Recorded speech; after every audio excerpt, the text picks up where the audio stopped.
Hey everybody! What is going on with you? What's going on out there, Jet Nation? I can't wait to see you this weekend. This weekend, guys. I can't wait to see all of you guys. We have such a great weekend planned. It's gonna be the best because the Jets New York Jets are gonna win week 1. I've been saying it for months. It's happening. It's here. I refuse to go into week 1 feeling anything but good, but positive. You want to bring in that negative juju? Get out of here with that stuff. Not week 1, man. Leave me alone. What's up? This is Greenbean and welcome to episode 83 of Greenbeanjetsfan. It is early in the morning here in Fork Union, Virginia. I am here for about 20, maybe 30 more hours in Virginia, and I'll be packing up the new car. It's not a truck anymore, but a new car. Boo! I want my truck back, but it's going to be a new car. I'll get better gas mileage, and I'm heading to you. 6.5 hours without traffic. If I got to go through D.C. and all that jazz, if you know about the D.C. area, you know, man. If you know, you know. You can hit that 2 in the morning and still hit traffic over there. We'll see. 6.5 hours straight to you. Going to hang out with all you guys, Ryan and Matt. The Jet Lounge, we're going to hang out with Jeremy and Dom C and Nick Shine and Buffalo and Jets Media. The Jet Lounge, I can't wait. I'm going to spend almost the whole weekend with Sack. I'm going to go see a good buddy of mine, Dave Cyrus. I haven't seen him in a couple of years. He's the guy who wrote King of Staten Island, you know, with Pete Davidson. Yeah, it's a good buddy of mine, man. I haven't seen him in a couple of years. I'm excited. He's in Brooklyn, so I'll be in Brooklyn. We're going to do the Coney Island Cyclone thing. Oh, my gosh. And opening day, week 1, September 11th, 2022. Guys, it is going to be fantastic. I am glad that you are here. Thanks for popping in. Thanks for watching. I always love having you here. If you're new here, there's a couple things we ask of you. It's really simple. You hit that little like button if you like it, right? You watch a little bit, you go, I hate this guy. I don't want to pressure you into hitting the like button. But if you do, if you're like, that's pretty good, hit the little thumbs up. It helps. And then even greater ends are met when you hit that subscribe button. Then YouTube will suggest the videos coming out of this channel to you. So you know everything coming out. If you want to make sure that you never miss anything, hit the little bell notification. And YouTube will let you know when we're live and all that jazz. And it's a great thing. If you want even more access, more private stuff, more live streams, all, classic game watch parties and everything else, you can join the greatest group in all of Jet fandom, the Beanbaggers. You can get on in there and hang out with us in there. The link is in the description of this very video. And you can get in the group with us and have a good time with Green Bean. So guys, being episode 83, we're going to dive right into what we usually do, which is a player profile, a player that the episode can kind of, absorb the energy of. Let's use a player that's connected to the number episode it is, and let's dig in, huh? So this week, we have an exciting player. Last couple weeks have been a little bit wackadoodle, right? We had some interesting things, like last week we had some Lawrence Cager who ended up making the team. How good is that? And we had 82, Irv Charles. He did not make the team. He did not make it. Although I think he's back on the practice squad. Maybe calm it down for Irv. He looked like the lights were getting to Irv, right? He's dropping stuff. That's not what he wants to do. He's a wide receiver. Let him sit in the practice squad, see what he can do. This week, do you know who it is? You think 80s, you think wide receivers. Well, not anymore. Now we got teens and single digits. It's crazy out there. Number 5, number 2. What is this? Those are kickers. That's a kicker number. Wide receivers. But such is life. Everything evolves. So now we got 83. You still think of a wide receiver in most instances. But this is a tight end episode. One of my favorite positions in the whole game of football. And a good one. One of our free agent acquisitions, Tyler Conklin, number 83. Let's dig into him a little bit. Now, so far, it's sad that we didn't get to see Zach Wilson for the rest of the preseason because it already looked like Zach Wilson was madly in love with the outlet that Tyler Conklin provided. He was hitting him in the green and white. He was shooting for him in the first preseason game. And it looks like Tyler Conklin might end up being a focal point of this offense. Now, who is he? Why should he be that? Well, here's the cool thing about Tyler Conklin. Tyler Conklin was a 5th-round pick in 2018. In 2018. So what does that mean? Number one, it means not a bunch of hoopla. He wasn't a ballyhooed first, second-round pick tight end. He wasn't Kyle Pitts or anything. He came into the league quietly. Late round pick, and he had to earn his time. He had to earn his playing time. He was with the Minnesota Vikings. He was the 157th pick overall in 2018, and the Jets signed him as a free agent. Well, the cool thing is that this guy's only in the league for 4 years, man. If he ends up making good, he's a Jet. We could keep this guy for the next 8 to 10 years, and he's a Jet. He only kind of warmed up with the Minnesota Vikings. You guys know how that goes. So he's heading into his 5th year, and if you look at his numbers, he's just incrementally got a little bit better, and then last year, boom, he exploded, and the Jets went in and scooped him up. Now he's 6'3", 248 pounds, so he's just a touch on the lighter side of tight ends for my tastes. But he happens to have that, that dual ability. He's a pretty good blocker, and he's a very good pass receiver, which is what you want. In my opinion, tight ends, I wouldn't even have a tight end for that. That only does one thing. I wouldn't do it unless they were so good, like a Kyle Pitts type receiver. That's a different story. Me, I'm a big believer. If you can't do both, get out. That's it. You're a tight end. You're supposed to be able to block. You're supposed to be able to peel off and be an outlet for the quarterback. Tyler Conklin does those things. His first 3 seasons, he only had 33 receptions. It's 5, 7, and 19 his first 3 years with 1 touchdown. 2021, last year, he exploded on the scene with 61 receptions for 593 yards and 3 touchdowns. Now, if we can duplicate that production alongside of whatever Uzomah is going to give us and Ruckert, the tight end group in this building just might be the best we've had since at least Dustin Keller. I mean, right? And Dustin Keller only had a couple good seasons for us. As much as I liked him, he only had a few good seasons. By and large, the tight end position has been hodgepodge for us, slapped together with duct tape, spit, and chewing gum, right? That's what it is. So we have Uzomah and Conklin, and it's really exciting to have him, again, heading into his 5th season, and it looks like our young quarterback already developed a chemistry with him. And I think most importantly, all the numbers aside, size and all that stuff and how many years, and that's all great. But the most important thing is, guys, is he looks like a Viking. He's got long flowing hair. He's got all kinds of Viking tattoos, and that's good. That's good. You need 1 or 2 of those guys running around the field, right? You need a Viking. Every team should have a Viking. Tyler Conklin is our Viking, and there's our player profile. I'm happy to have Tyler Conklin. This was the most exciting tight end offseason I've ever had. Honestly, last time I was excited about the tight ends when we drafted Jason Morrow. I really was high on Jason Morrow. He had a good rookie year, and he fell off of a cliff. Don't know what happened. Bowles came in, cut him right away. Bowles and McCagnon, they just cut him. He went over to, I think it was Indy or maybe Tennessee, and he was there a year, and he was gone. It's like craziest thing. Who knows with some of these guys? You never can tell. Since then, I have not been happy with the tight end. This year, I feel great.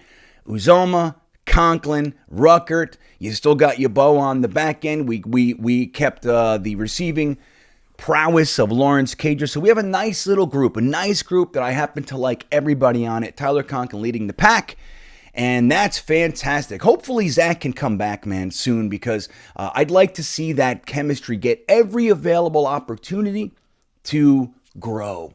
Right? You want to see these connections. Zach and Elijah Moore. Zach and Elijah Moore. There's a little bit of maybe even Elijah Moore action. That would be good, right? But then you got Garrett Wilson. You got Breece Hall, Michael Carter. Got a little Corey Davis sprinkled in there. And the tight ends. It's going to be good. So, guys, some things are happening. We are heading into week 1, man. We are heading into week 1. All of the stuff we've talked about this offseason, all of the stuff, the draft, the cuts, the free agent signings. Shit, I was in Sedona, Arizona, sitting on the side of a mountain. You guys remember I used to have to drive 30 minutes to get to a place where I had internet service just so I could talk with you guys. I went and hung out on like the side of a mountain in the middle of the desert so I could do the free agent. It was free agent day and we were hanging out. I had O'Leary on and we hung out all day and the whole thing, waiting to see who we signed. We went through the whole thing, man. The draft, everything. It's all leading up to this. We are here. We are here. It's going to happen. Again, positive energy only. You could be realistic. You could be concerned about the defense. You could be concerned about this, that, or the other thing. Of course. But don't start getting gloomy. No doomy gloomies. None.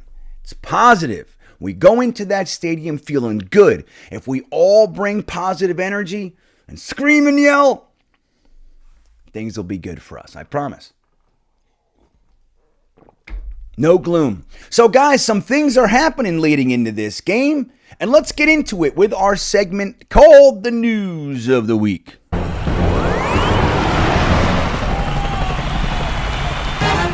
So we got people out there talking. We did a show the other day that the NFL Network's group of analysts, professionals that know the game inside and out, 9 out of 10 picked the Ravens. And 5 out of them picked the Ravens in slaughtering fashion.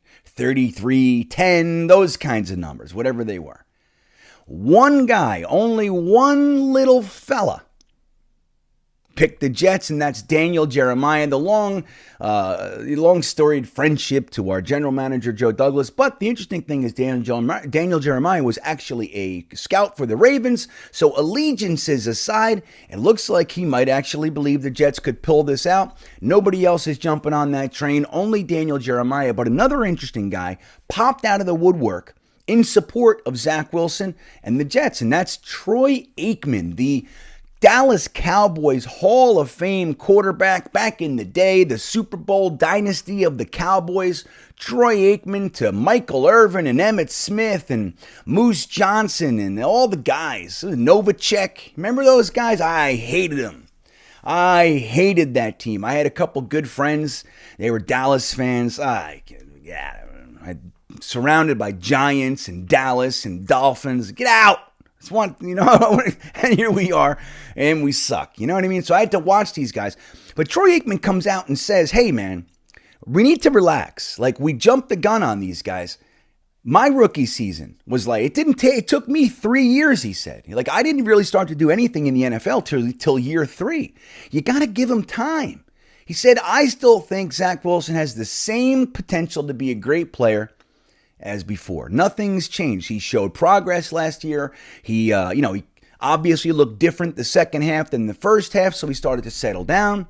Jets did a good job adding weapons and protections. Now, it sucks that Mekhi Becton went down and we had to jostle the offensive line around, but it's still packed full of both young and Pro Bowl talent. So it might take them a minute, but they're looking like they might be able to have the potential to be a solid, very, very solid offensive line. So the Jets protected them for the most part. I'm not in love with it, be completely frank. But we did a decent job building the offensive line, and nobody can argue that we gave him weapons. So Zach Wilson, in Troy Aikman's mind, it's why are we all jumping off the Zach Wilson train? Like, let's relax and let him actually get into the NFL game.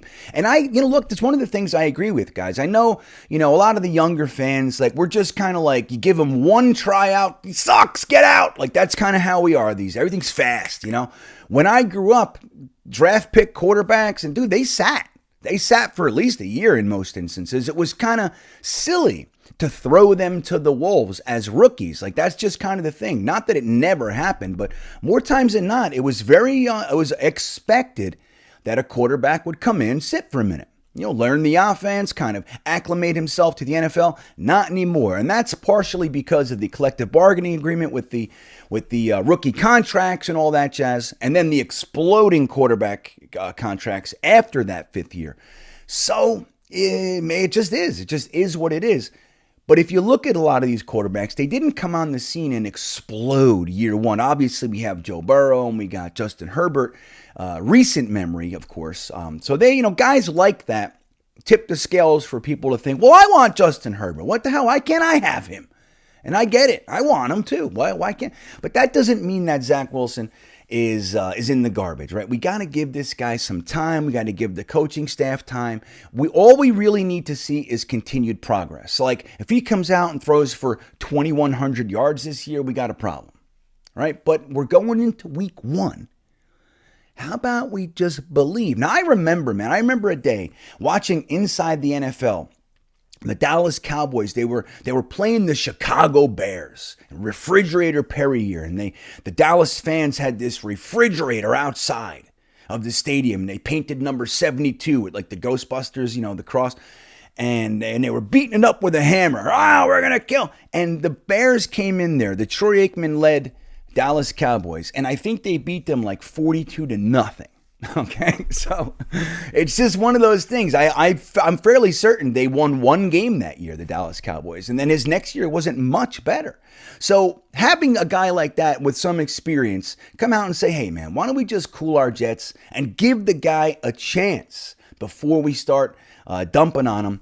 I appreciated that, and I happen to agree with it. Now, that's not going to stop everybody from dumping on him. But as Jets fans, I think it's good to hear, and that's one of the things. Now, another crazy thing that happened this week is that the Jets, we did the cuts last week, right? We trimmed our roster to 53 players, and we disagreed with some, we agreed with some, we were delighted with some moves. Maybe, a lot of people were happy that maybe a Bam Knight made the team, right? Maybe a Lawrence Cager, a Tony Adams. Now, there was some head scratchers, Nathan Shepard, maybe, Ashton Davis, some of those guys. Jason Pinnock was a surprise cut. But the thing that happened this week after that was the Jets left themselves with literally one backup tackle. Now, that leads me to believe they had something in the works. They were trying to do something. They had an idea. You don't cut all your tackles without at least some idea. Now, maybe the idea was just that, hey, we think Bam Knight would get scooped up in this melee of waiver claims and all that, so we're going to hold him back, and then we'll be able to put him on the practice squad next week. Maybe that's what it was, but it looked like the Jets might have had a plan to support the tackle position. Most Jets fans, that's the area. You're like, I don't know about this, man. This is spooky. Having Max Mitchell, a 4th-round rookie, as the only guy in the bullpen. So the Jets ended up cutting Bam Knight this week and signing Conor Mcdermott back to the roster. Now, a lot of Jets fans are down on Conor McDermott. We would have preferred to maybe see someone else. Maybe a vet tackle with 5 years experience. I don't know. Maybe somebody like that. But he's back, and we cut Bam Knight. Now, when I'm recording this, they haven't placed him back on the practice squad. I fully expect them to do that. But they haven't as of the recording of this video. It might happen in 10 minutes from now. I'll release this on Wednesday, and it might already be a foregone conclusion that it's over. And if that's the case, yay.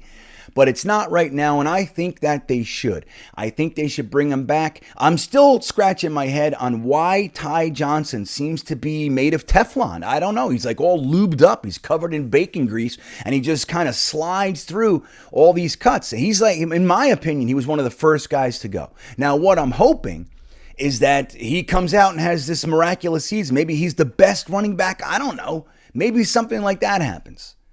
And, he changes our minds. Great. But up to this point, Ty Johnson, out of the offensive players, is probably the guy I trust the least on the entire offense. So here we are again. They needed a cut for Conor McDermott to support the tackle position going into week 1. And they cut Bam Knight, not Ty Johnson. So I don't know what's going on here. And it's going to be interesting to see. I think that they had a plan. Now, dovetailing with that is the Jets restructured C.J. Mosley's contract. Now, why would they do that? Number one, we applaud it, right? I think most Jets fans were happy about that.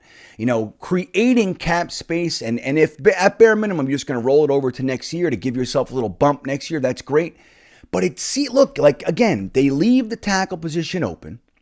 Then they restructure C.J. Mosley. They create just a tick under $12 million. Why?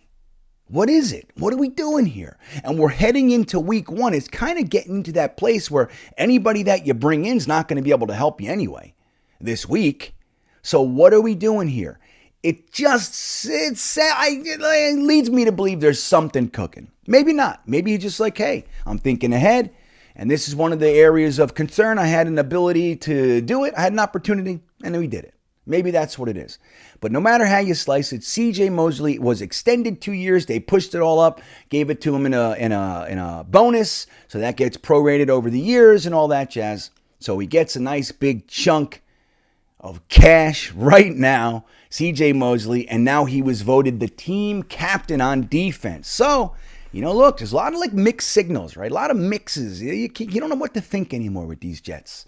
You don't know what to think. You can't put your finger on anything. They kind of leave you, guessing in some ways. It's like, you don't know what's happening.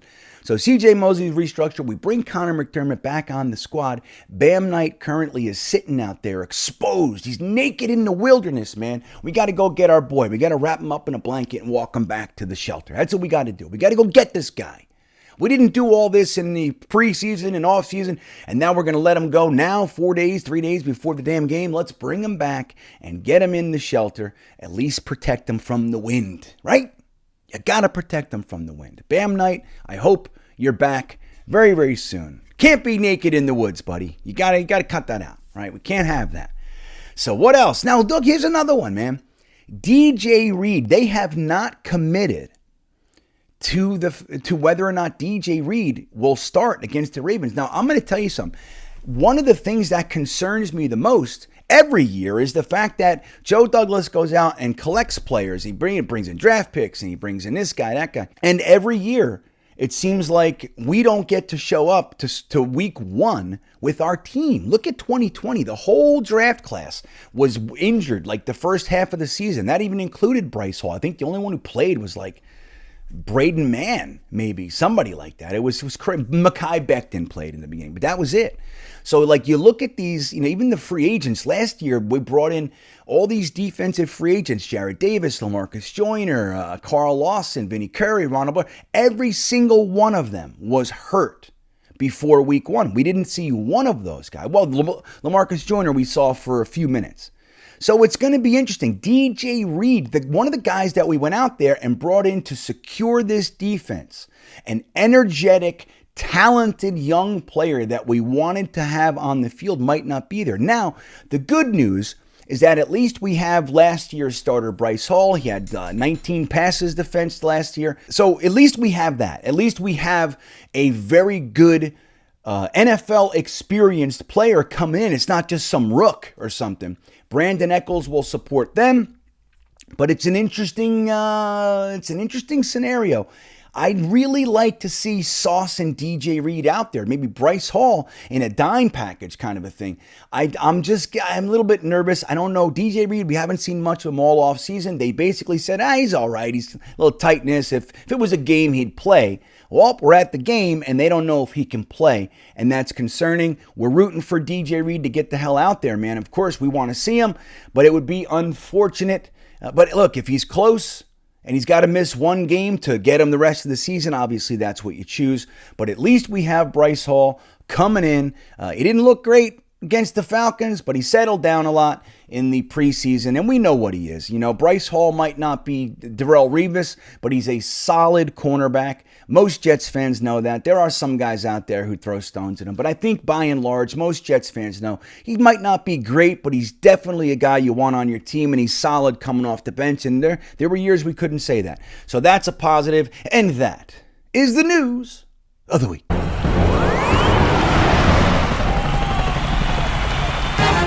So, the Jets, man, it's just one of those things with this organization. We just can't seem to shake it all off. We can't seem to shake it off. But here's the positive.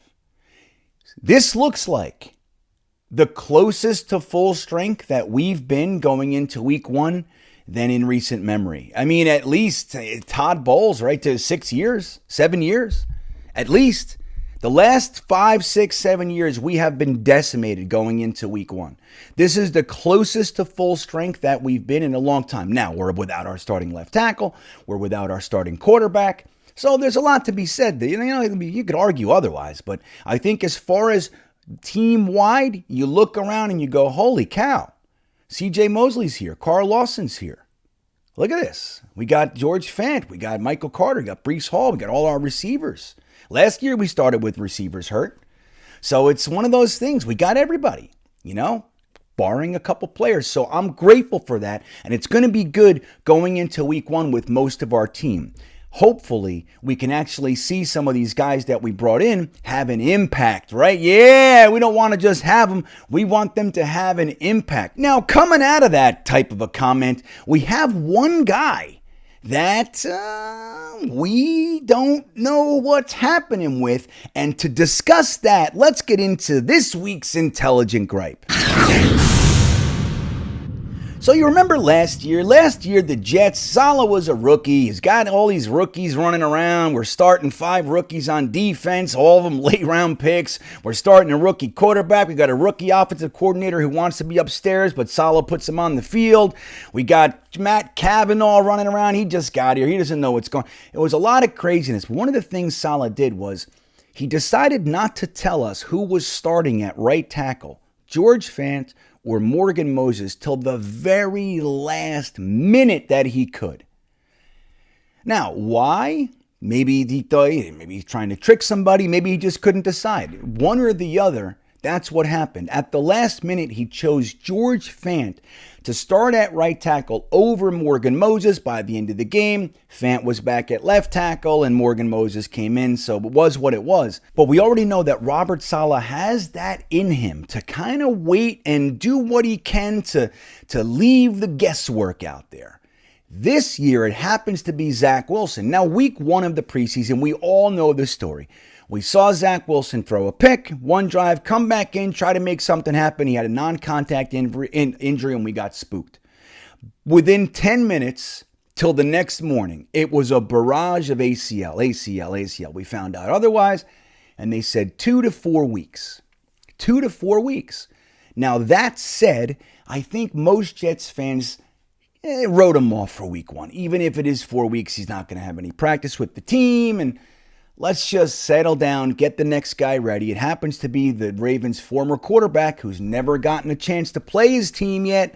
So there could be some little niceties in there, little energetic bubble buzz. We can see that maybe having a little bit of a positive impact on the team. Joe Flacco, uber motivated to make them pay kind of a thing. Now, there's a downside in Joe Flacco starting. Harbaugh knows his weaknesses. He knows exactly what to do to Joe Flacco. He knows what if he sees he can't play against. So there's that too. It could be a negative, but I think it's still an interesting opportunity that your backup quarterback happens to be the former Super Bowl MVP for that team in his first chance to play them again. So there could be something there. But this week we hear Robert Saleh literally said this when talking about Zach. He said he could play week 1. He said he was out there and he looks good, feels good. Looks good and feels good. So what? What do we think here, man? Now, Jets fans, I've looked at Jetnation. There's a little argument going on. I've seen it on Jets Twitter. I've gotten a couple DMs. What do you think? Some people mad at other people that are saying the thing they don't like. There's all that going on. And here, I'll throw my hat in the ring here. Here we go. This is what I think it is. Matter of fact, I'm confident that this is what's going on. I'm confident. I think it's all baloney. If Zach Wilson was able to get a full week of practice with the team and he was legitimately ready, then he should start. You take that Joe Flacco magic day off the table and you give it to your starting quarterback. You let him go out there with his team, and you let him try to beat the Ravens week 1. If not, if he's not practicing 100% without a single limp or anything, little stutter, anything, then you don't play him. You do not lose him for the rest of the year because you want him to start week 1. Now, what's really happening, it's tough to put a finger on, even though I already know what's really happening. Now, it's a shame. Years ago, you remember how Parcells would figure out if the guy was really hurt or not? You remember this? He would kick your ankle. Westhoff used to do that too. They would kick you, and you go, oh, and they go, yeah, you're not ready. Remember what Parcells did to Glenn Foley? Do you guys remember that? Glenn Foley got hurt. He was our starting quarterback, 1998. He looked really good. He looked like the team was around him. We had this young firecracker from Boston College, and Parcells loved him too. And he said he was afraid of Vinny Testaverde stealing his job for good. He was afraid of that. So he told Parcells, I'm good. I'm 100%. He was able to throw in practice and the whole thing. And Parcells said, hey, it's good to see you. And he hugged him. And Glenn Foley literally doubled over because it was his ribs. He doubled over in pain. And Parcells said, sorry, kid. You're not ready. It's a tough man act that you're putting on right now. I want the guy who's healthy. 100%. I don't want a guy out there trying to overcome a serious injury. It's not what we wanted. Now, ultimately, we know Vinny Testaverde had a magical season and the whole thing, so Glenn Foley was never seen again. Poor fella. He even got into some addiction stuff and mental health stuff later. Sad story, his road. But that said, you like the idea that Parcells could just go and see. Kick you in your, it's barbaric, it's archaic, you know what I mean? It's not really the way things are. It's a different world, right? But you'd almost wish that they could do that. Now, you don't want to risk further injury or anything, of course. It's a different era. But it would be nice to get a real read on what's going on. Zach Wilson, you know damn well that kid wants to play. You know damn well he doesn't want to watch his team go out there and play without him. He doesn't want to. So, but is he ready? And that's the thing. So Saleh is doing this. This is what's going on. Joe Flacco just had the last 3 weeks with the starting team. He had the preseason games. He had the last, obviously all the practice.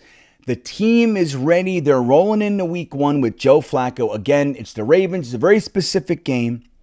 And Zach Wilson, they're going to keep the question out there just so the Ravens have to waste time and energy focusing on how to play Zach Wilson. They have to at least consider it. They have to at least game plan for Zach Wilson. Now, is that smart? Yeah, I think it is. I think there's probably a 10% chance that Zach Wilson starts, and more than likely, Robert Saleh is doing exactly what he already did last year. We've seen him do it. It's the smart play, guys.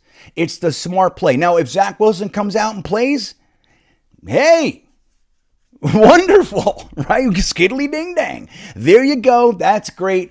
But he better be 100%. I don't want to see hero ball this early in the season. It's not what you want. We don't want to lose guys for the rest of the year. So here's my prediction. Joe Flacco is starting. Robert Saleh makes it a game time decision. Both Zach Wilson and DJ Reid. He's going to wait till game time, and he's going to announce Joe Flacco's going to start. Zach Wilson's about a week away. Zach Wilson will more than likely start against the Jacoby Brissetts.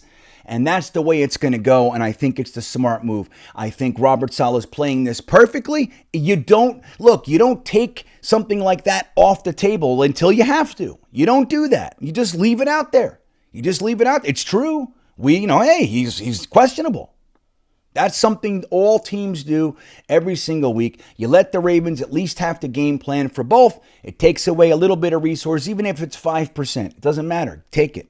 Take the 5%, and Zach Wilson will start against the Cleveland Brissetts, and that's the way that it'll go, and that is the intelligent gripe. So again, guys, this is it. Everything that we've waited for, we watched it all. We endured a painful season last year. We saw Zach Wilson's last 5 weeks without a single interception. We saw him go head-to-head against the Tom Brady's.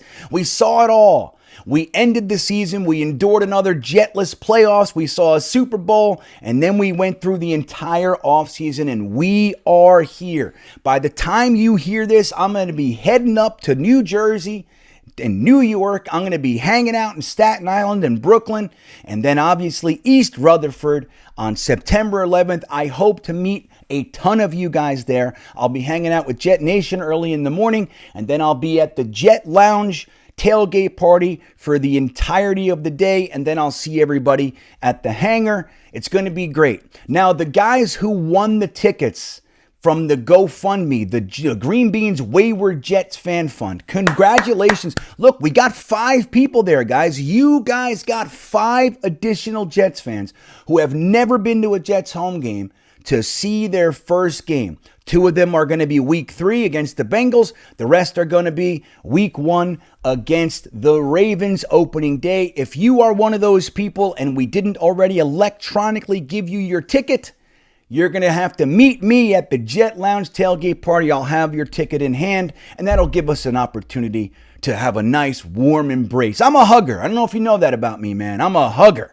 I give good hugs. Good, warm hugs. That's me. So we'll get to do that. And congratulations to everybody. It's just so cool. I can't wait to meet all you guys. We're going to have a fantastic time. Again, guys, I will reiterate, if you are anywhere in the area, Saturday, September 10th, 11 a.m., the place to be for Jets fans is going to be Coney Island Cyclone. Just pull right to the Cyclone and park.